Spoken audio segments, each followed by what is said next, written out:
আসিয়া। আল্লাহর সামনে একবার মাথা নত করেছে, পৃথিবীর কোন শক্তির সামনে মাথা নত করে নাই।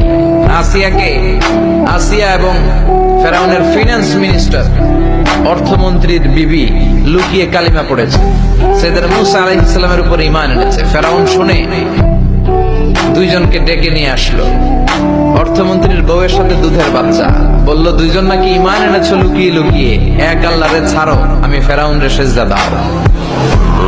এরা বলল জীবন যাবে কিন্তু ঈমান যাবে না, জীবন দিব কিন্তু ঈমান দিব। প্রথমে ধরলো অর্থমন্ত্রীর বউকে, তাড়াতাড়ি আমার পায়ে সেজদায় লুটিয়ে পড়ো। সে বলে না, জীবন যাবে ঈমান যাবে না।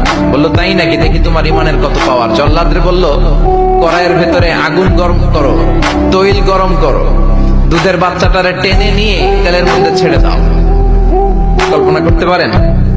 দুধের বাচ্চাকে মায়ের বুক থেকে ছিনিয়ে নিয়ে তেলের মধ্যে ফালাচ্ছে, বাচ্চাটা রোস্ট হয়ে যাচ্ছে, আর বাচ্চাটা বড় মানুষের মতো মাকে বলছে, মা চিন্তার কারণ নাই, এটা উত্তপ্ত তেল নয়, এটা জান্নাতের বাগান।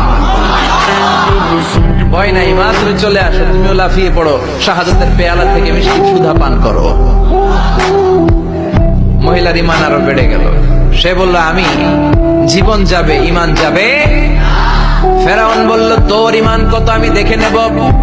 এই মহিলাটাকেও উত্তপ্ত তেলের মধ্যে ছেড়ে দেয়। বাকি রইল ফেরাউনের বউ আসিয়া।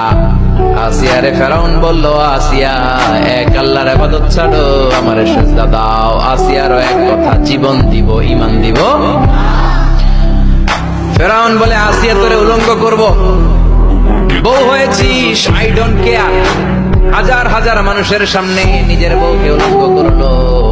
তক্তার মধ্যে উলঙ্গ বউকে শুইয়ে হাতের মধ্যে পেরেক ঢুকালো, পায়ের মধ্যে পেরেক ঢুকালো। এক একটা পেরেক ঢুকায় তক্তার মধ্যে ছিদ্র হয়ে ঢুকে আর ফিনকি দিয়ে রক্ত বেরোয়।